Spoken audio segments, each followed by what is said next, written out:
Welcome to the Oh, sorry, I'm here. Ready. Hey guys, welcome to the He Said, She Said, We Said podcast. I'm Todd. I'm Pam. And I'm number 4, Hope. All right, guys. Today we are talking about,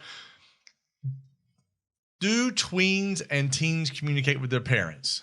You know, I can remember seeing our kids as they're growing up, coming home frustrated from school or frustrated from a friend's house, and asking them questions like, how'd your day go? What happened? Are you feeling bad? Are you feeling sad? And they're like, no, I'm fine. No, everything's okay. And they're just not giving me anything, even though I can physically see something's wrong. So my question today is, Hope, do teens and tweens really communicate with their parents?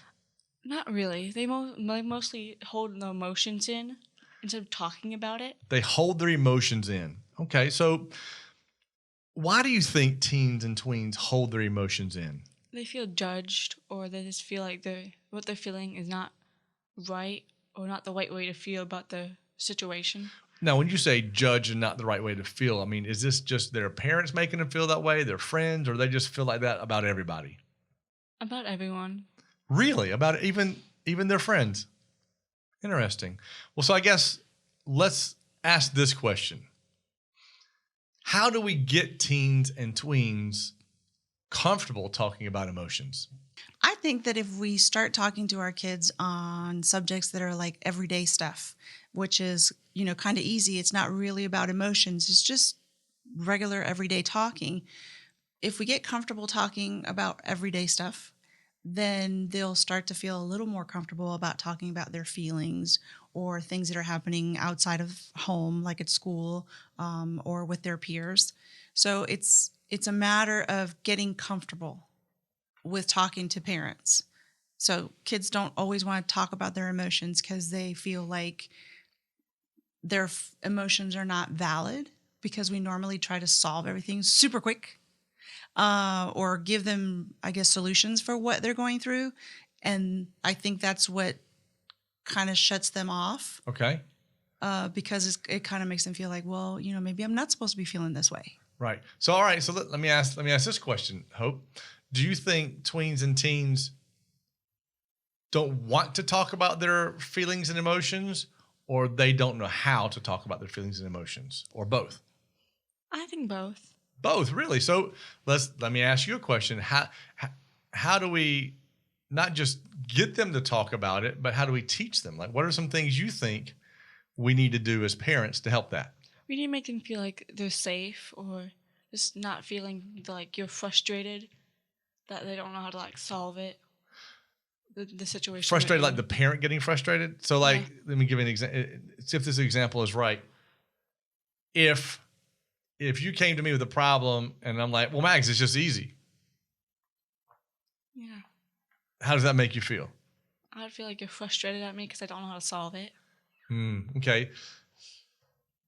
So when you say feel safe, it's more about safe as far as their emotions.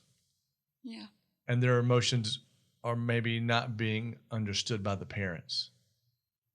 Okay. Mm-hmm. I think that as parents, we communicate differently with each child, and we need to remember that, because that will help them be more comfortable on talking about things. So I might be more forward with our eldest, and I might be super gentle with our third, and even extra gentle with our fourth. So I think that if we're aware of how we communicate with each child, it will help them feel more comfortable about letting us know when there's something that they want to talk about or are uncomfortable about. And I think both of you are actually right as far as feeling comfortable.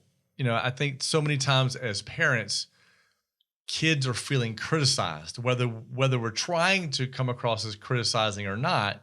Kids feel criticized by us, and they feel like we're belittling the emotions that they're feeling. So when they do that, they just shut down and they just rather not talk. Now, I think there's another thing that we haven't even hit today, which is parents want their kids to talk about things, but are they setting that example? Do the kids see the parents talking about things? Do the parents see the kids opening up? I'm sorry, do the kids see the parents opening up and talking to the kids about things? Or do they have two parents that never talk to each other? Or two parents that never communicate to each other? Or do they never have meaningful conversation in the house at all? Or the only time we communicate is to pass on, oh, you didn't do this, or you didn't do that, or I need you to do this. Right. Passing on the you can't do anything right message that parents are so notorious for passing on.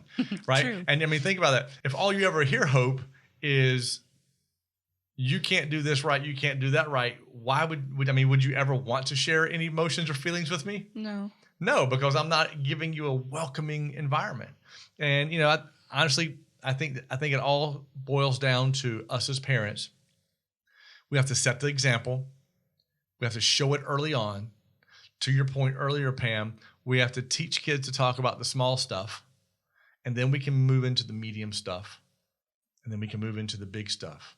And we won't even have to move into the big stuff, because by that point, our kids will feel comfortable communicating with us, because we know we're not always bashing what they say or belittling what they say. And again, we're probably not meaning to do that, but it's how it's being interpreted, right? And one of the phrases I heard one time was, communication is not what you say, it's the interpretation of what you say. And I think that's what we have to remember as parents, is sometimes the information we're giving back isn't being taken as thanks for helping me. It's why are you making me feel bad?